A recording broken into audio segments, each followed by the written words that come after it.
Assalamualaikum warahmatullahi wabarakatuh.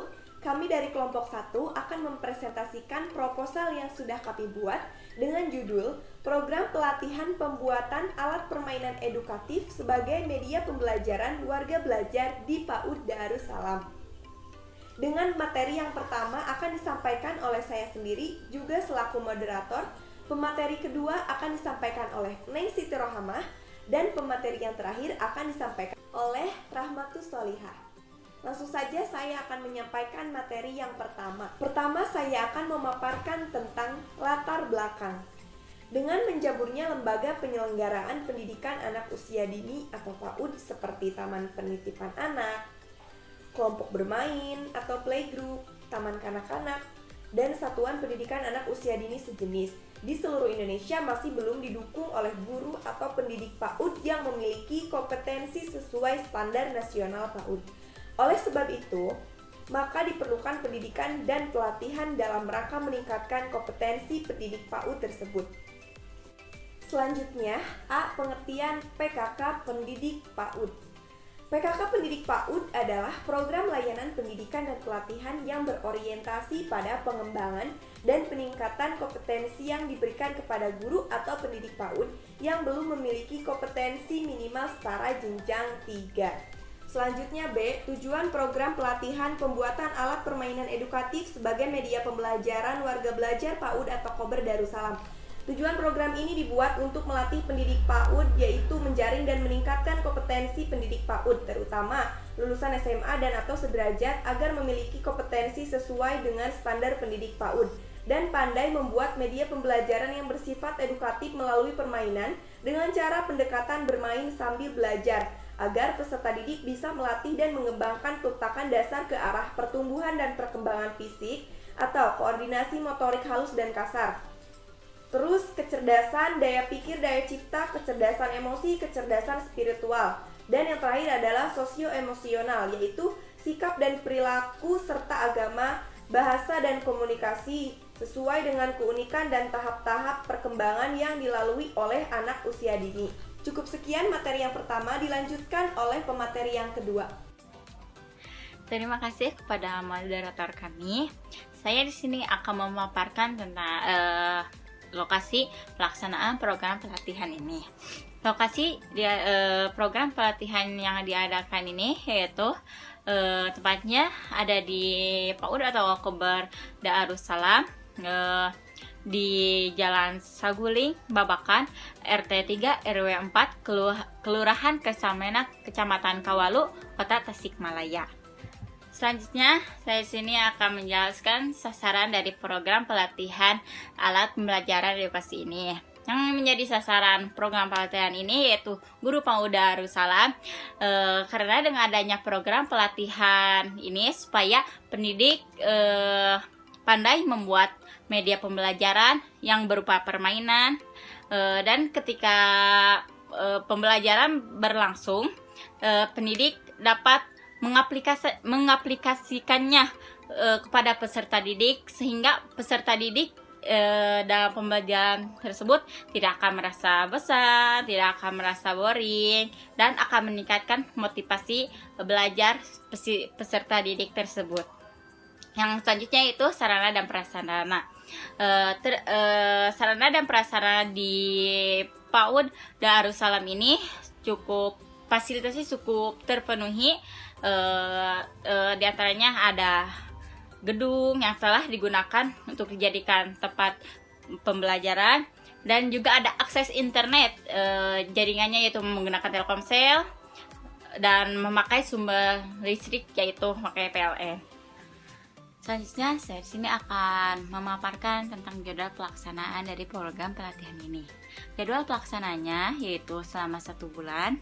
Dalam 1 bulan ini kita akan mengadakan 8 pertemuan. Dari 8 pertemuan itu setiap minggunya yaitu 2 pertemuan, yaitu hari Senin dan Kamis dan seterusnya seperti itu. Untuk pertemuan yang pertama, materinya yaitu tentang pembelajaran pendekatan bermain dan permainan untuk anak usia dini, dan praktek pembuatan alat pembelajaran edukatif.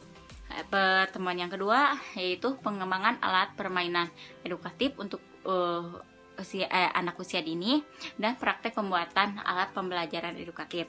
Pertemuan yang ketiga yaitu integrasi pembelajaran untuk usia anak dini melalui kegiatan bernyanyi dan bermain musik. Dan pertemuan keempat yaitu praktek pembuatan alat pembelajaran edukatif yaitu ular tangga.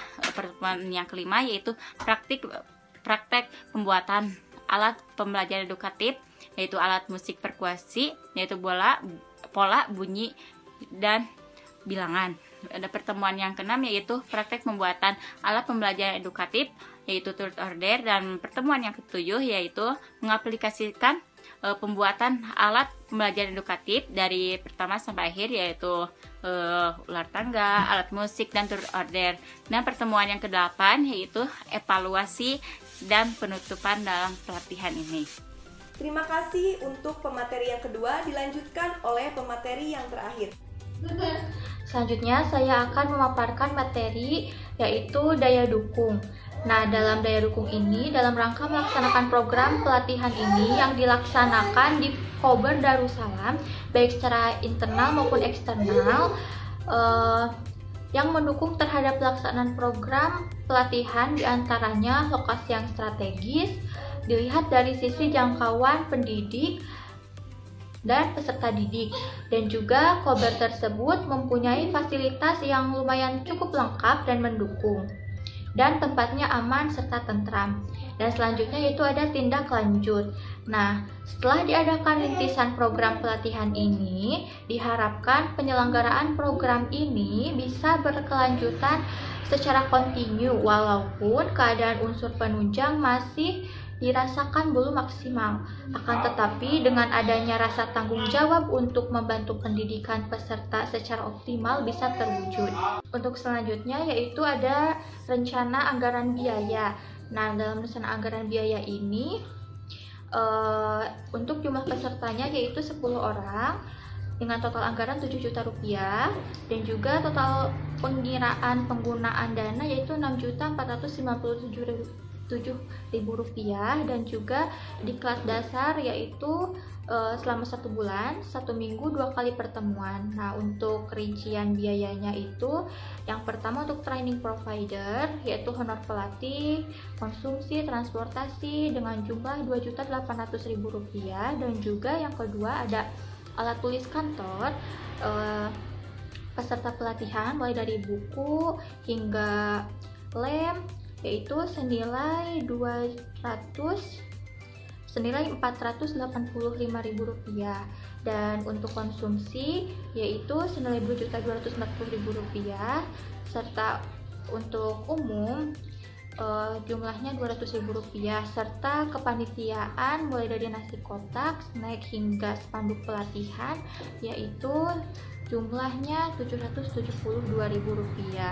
Jadi di total jumlahnya yaitu 6.497.000 rupiah.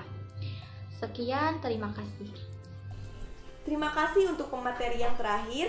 Jadi dapat disimpulkan bahwa dengan adanya program pelatihan ini diharapkan dapat meningkatkan motivasi pendidik supaya terus memberikan pembelajaran yang baik dan menyenangkan untuk peserta didiknya.